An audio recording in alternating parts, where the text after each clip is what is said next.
ಕೆಲಸ ಮಾಡ್ತಾ ಇರೋ ಯಾರಿದ್ದಾರೆ ಟೆಂಡರ್ ಕೊಟ್ಟವ್ರು ಅಂತ ಹೇಳ್ತಾರೋ ಅವ್ರಿಗೆ ಅಗ್ರಿಮೆಂಟ್ ಮಾಡಿರೋದು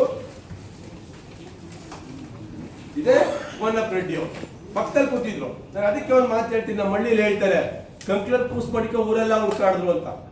ಏನ್ ಹೇಳ ಕಂಕ್ಲರ್ ಖಾಲಿ ಚೌರ್ಗೆ ಹಿಡ್ಕೊಂಡ್ಬಿಡ್ತಾರೆ, ಚೌರ್ಗೆಯಲ್ಲಿ ಚೌರ್ಗೆಯಲ್ಲಿ ಚೌರ್ಗೆಯಲ್ಲಿ ಅಂತ ಹುಡ್ಕಾಡೋದು.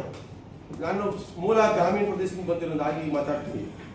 ಕಂಕ್ಲಲ್ಲಿ ಚೌರ್ಗೆ ಇತ್ತು, ಪಕ್ಕದಲ್ಲೇ ಕೋನಪ್ಪ ರೆಡ್ಡಿ ಅಗ್ರಿಮೆಂಟ್ ಸೈನ್ ಮಾಡೋ ಕೇಳಬೇಕಾಯ್ತಲ್ಲ, ಯಾಕೆ ನೀವು ಬ್ಲಾಕ್ ಲಿಸ್ಟ್ ಹಾಕಿದವ್ರಿಗೆ ತಿರ್ಗಾ ನೀವು ಅಗ್ರಿಮೆಂಟ್ ಸೈನ್ ಮಾಡಿದ್ರಿ ಅಂತ ಕೇಳ್ಬೋದಿತ್ತಲ್ವಾ?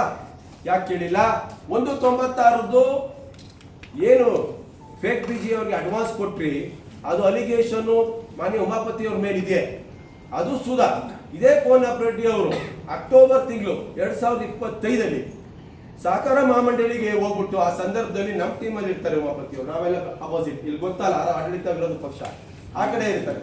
ಆ ಸಂದರ್ಭದಲ್ಲಿ ಕೋನಪ್ಪ ರೆಡ್ಡಿ ಅವರು ಹೋಗಿ ಹೇಳ್ತಾರೆ, ಈ ಅಲಿಗೇಷನ್ 1,96,00,000 ಇಂಥವೆಲ್ಲ ಫ್ರಾಡ್ ಆಗಿದೆ, ಬ್ಲಾಕ್ ಬಿಜಿ ತಪ್ಪಾಗಿರೋರಿಗೆ ಅಡ್ವಾನ್ಸ್ ಕೊಟ್ಟವ್ರೆ, ಇವ್ರ ಮೇಲೆ ಕ್ರಮ ಕೈಗೊಳ್ಬೇಕು ಅಂತ ಹೇಳಿಕೆಯನ್ನ ಸಹಕಾರ ಮಹಾಮಂಡಳಕ್ಕೆ ಕೊಡ್ತಾರೆ ಅವರು, ಇಲಾಖೆಗೆ ಕೋನಪ್ಪ ರೆಡ್ಡಿ ಅವರು.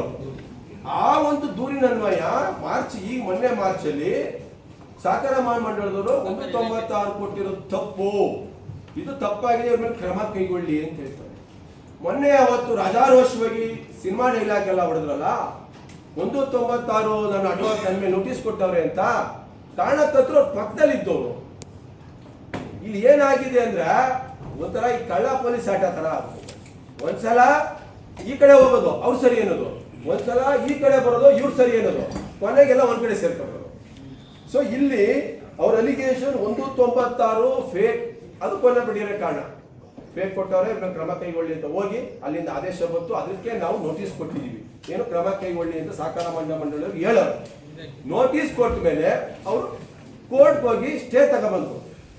ನೋಟಿಸ್ ಏನ್ ಮಾಡ್ಬೇಕು? ಸಹಜವಾಗಿ ಉತ್ತರ ಕೊಡ್ಬೇಕು, ನಾನು ತಪ್ಪು ಮಾಡಿಲ್ಲ, ನಾನು ಫೇಕ್ ಬಿಜಿನ ಕನ್ಫರ್ಮೇಶನ್ ಮಾಡ್ಕೊಳ್ದೆ ಪೇಮೆಂಟ್ ಕೊಟ್ಟಿಲ್ಲ, ಕರೆಕ್ಟಾಗಿ ಮಾಡಿದೀನಿ, ನಂದೇನು ತಪ್ಪಿಲ್ಲ ಅಂತ ಸಂಘ ಕೊಡ್ಬೇಕಲ್ವೇ? ಫಾರ್ಮೇಟ್ ಹಂಗೆ ತಾನೆ, ನೋಟಿಸ್ ಬಂದಾಗ ಅದು ಉತ್ತರ ಕೊಡ್ಬೇಕು. ಕೋರ್ಟ್ಗೆ ಹೋದ್ರು, ಯಾಕೆ ಹೋದ್ರು ಕೋರ್ಟ್ಗೆ? ಸ್ಟೇ ಯಾಕೆ ತಂದ್ರು? ಸೊ ಇಲ್ಲಿ ನಾನು 196 ವಿಚಾರ ಕ್ಲಾರಿಫಿಕೇಶನ್ ಮಾಡಿದ್ದೀನಿ. ಬ್ಲಾಕ್ ಲಿಸ್ಟ್ ಹಾಕಿದ್ದವ್ರಿಗೆ ಸೆಕ್ರೆಟರಿ ಮಾತಾಡ್ತಾರೆ.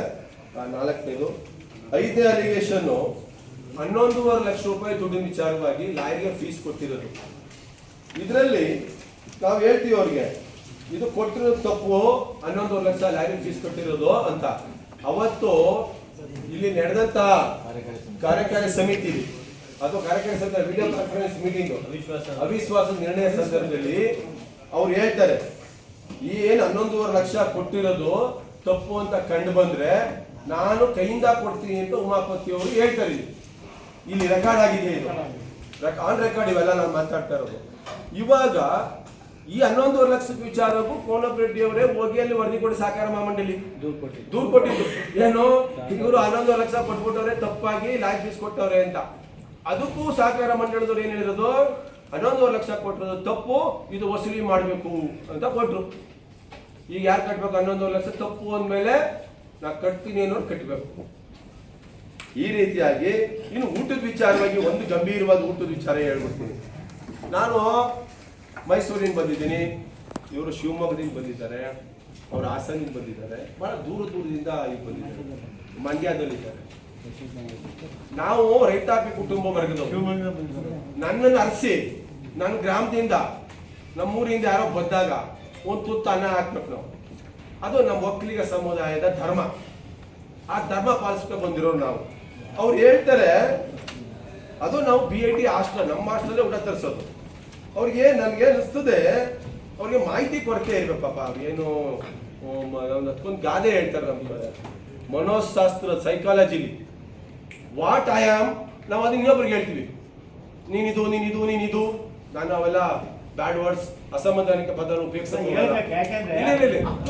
ಅಂತ ಮಾತಾಡೋರೆ ಕೆಲವು ವಿಚಾರಗಳನ್ನ. ಯಾಕೆಂದ್ರೆ ಇಲ್ಲಿ ಕುಂತ ಎಲ್ಲಾ ಡೈರೆಕ್ಟರ್ಗಳು 35 ಜನ ಅಪ್ಪು ಗುಟ್ಟೆ ಬಂದಿರೋದು. ಅದನ್ನ ನಾವು ಅವ್ರು ಮಾತಾಡ್ಬೇಕಾದ್ರೆ ತಿಳ್ಕೊಂಡು ಮಾತಾಡ್ಬೇಕು. ಇಲ್ಲೆಲ್ಲ ಯಾರು ಉಮಾಪತಿ ಅವರು ಅಪ್ಪು ಗುಟ್ಟವ್ರ, ಅವ್ರು ತಿಳ್ಕೋಬೇಕು. ನಾವೆಲ್ಲ ಅಪ್ಪುಗೆ ಹುಟ್ಟಿದ್ದೀವಿ. ಸೊ ಸೈಕಾಲಜಿ ತಾವೆಲ್ಲ ಗೊತ್ತಿರ್ಬೋದು ಮನೋಶಾಸ್ತ್ರ ಬಗ್ಗೆ ತಿಳ್ಕೊಳ್ಬೇಕಾದ್ರೆ ಯಾರ್ಯಾರ ಏನಾರ ತಪ್ಪು ಇದ್ರೆ ಅದನ್ನ ಯಾವಾಗ್ಲೂ ನಾನವನಲ್ಲ ಅಂತ ಹೇಳ್ತಾರೆ. ಬೇಕಾದ್ರೆ ನೋಡಿ ಬೇಕಾದ್ರೆ ನೀವು ಸೈಕಾಲಜಿ ಬುಕ್ ತೆಗೆದು ನೋಡಿ. ಅವ್ರಿಗೆ ಸ್ವಲ್ಪ ಸಮಸ್ಯೆ ಇದೆ ಹೇಳಿದ್ರು. ಒಂದ್ ದಿನಕ್ಕೆ 30,000 ರೂಪಾಯಿ. ನಾವೇನು ಮನುಷ್ಯರ ದೆವ್ವ? ಆಮೇಲೆ ಜೊತೆಗೆ ಮಾನ್ಯ ಉಮಾಪತಿಯವರು ಯಾರೋ ಮಂಡ್ಯ ಕಡೆಯವರು ಖಾಲಿ ಬಾಕ್ಸ್ ತರ್ತಾರೆ ಡೈರೆಕ್ಟರ್ಗಳು, ಈ ಕಡೆ ತುಮಕೂರು ಹೋಯ್ತಾರೆ ಅಂತ ಹೇಳ್ತಾರೆ. ಮಂಡ್ಯದವ್ರ ಬಗ್ಗೆ ಮಾತಾಡ್ಬೇಕಾದ್ರೆ ಉಮಾಪತಿ ಗೌಡ ಎಚ್ಚರಿಕೆಯಿಂದ ಮಾತಾಡಬೇಕು. ಮಂಡ್ಯದವರು ಅನ್ನ ಹಾಕಿ ಅಭ್ಯಾಸ ಹೊರತು ಇನ್ನೊಬ್ಬ ಕಿತ್ಕೊಂಡು ಅಭ್ಯಾಸ ಇಲ್ಲ. ಉಮಾಪತಿ ಗೌಡರು ಅದನ್ನ ಅರ್ಥ ಮಾಡ್ಕೋಬೇಕು. ಇಲ್ಲಿ ಮುಂದಿನ 35 ಜನ ಅನ್ನಕ್ಕೋಸ್ಕರ ಬಂದಿಲ್ಲ. ನಮ್ಮ ಸಮಾಜದವರು ಆಸರ ನಮ್ಮನ್ನ ಅನ್ನ ಹೋಗಿ ತಿನ್ನೇನೆ ಸಂಘದಿಂದ ಕಳಿಸಿಲ್ಲ. ಮಾತಾಡ್ಬೇಕಾದ್ರೆ ನಾವು ಅವ್ರು ಇಡ್ತಾ ಇರಬೇಕು. ಅವರು ಗೌಡ್ರೆ, ಅವ್ರು ಬೇರೆಯವರಲ್ಲ. ಅವ್ರ ಮನವೊಳಗೆ ಜಾಗ ಇದೆ. ಇವೆಲ್ಲ ಮಾತಾಡೋದು ಸ್ವಲ್ಪ ಅವ್ರನ್ನು, ಯಾಕೆಂದ್ರೆ ನಮ್ಮನ್ನು ಕೇಳ್ತಾರೆ ಬೇರೆ ಜನಗಳು, ಅವರೊಬ್ಬರೇ ಅಲ್ಲ ನಿರ್ದೇಶಕರು. ಹೀಗೆ ಕಾರ್ಡು ಆಮೇಲೆ ಏನು ಬ್ಲ್ಯಾಕ್ ಲಿಸ್ಟ್ ಆದವ್ರಿಗೆ ವರ್ಕ್ ಆರ್ಡರ್ ಕೊಟ್ಟಿದ್ದು ನಾನು ಹೇಳ್ತಾ ಇಲ್ಲ, ಅವರು ಕೊಟ್ಟವ್ರೆ ಅಂತ ಅವರೇ ಹೇಳ್ತಾ ಇರೋದು. ಅವ್ರಿಗೆ ಸೈನ್ ಮಾಡಿರೋದು ಕೋನಪ್ ರೆಡ್ಡಿ ಅವರೇ. ಅಗ್ರಿಮೆಂಟ್ ಸೈನ್ ಮಾಡೋದು ದಾಖಲಾತಿಗಳನ್ನ ಕೊಡ್ತೀನಿ. ತದನಂತರ ಬಿಜೆ ಆದ್ಮೇಲೆ ಇದು 11.5 ಲಕ್ಷದ್ದು ವಿಚಾರವಾಗಿ, ಇದು ಬಿಜೆ ಆಯ್ತಲ್ಲ.